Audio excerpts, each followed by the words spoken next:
The Los Angeles Times reported today that a federal grand jury in California will soon investigate the multi-million-dollar record business.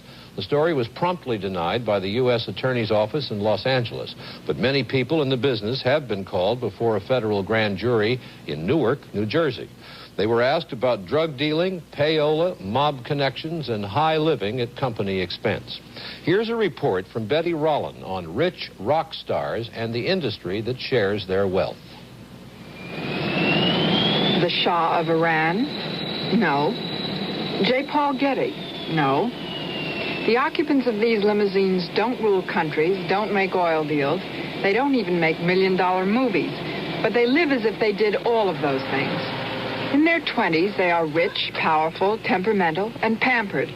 They are the Led Zeppelin, a rock group on tour. And in the vernacular of the record biz, where to be merely big is nothing, the Zeppelin is very big. To get around, the Zeppelin uses a chartered 707, the kind of plane President Nixon uses. But the president's plane doesn't have an organ, nor a 15-foot mirrored bar, nor in the private quarters does it have 2 bedrooms and a fireplace. Oh, I do like to be beside the sea. Oh, I do like. Nor does the president travel with an entourage that looks like this. The boys in the Zeppelin have been flying high for a few years now, and they feel their lifestyle is only befitting their station. I'm a bit upset that there's not a pool table on board, but apart from that, I think this is about the best way to travel. The latest estimate is that at least 50 rock superstars earn more than $2 million a year. But it isn't only the performers who are making all of that money. The people around them are cashing in too.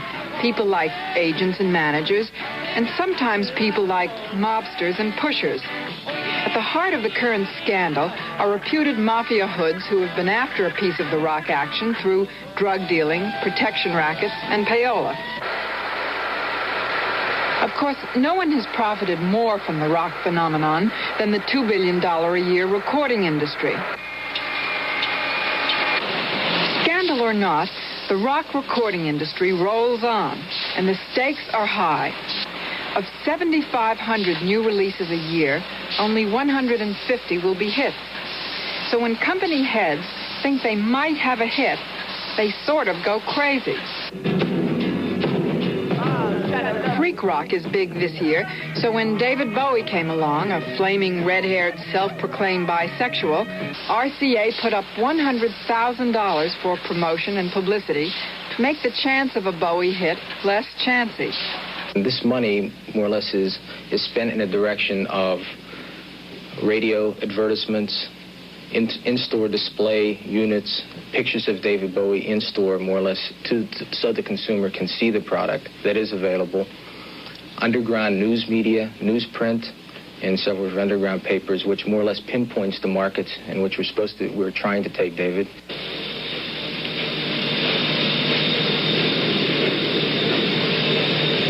Flood this with red.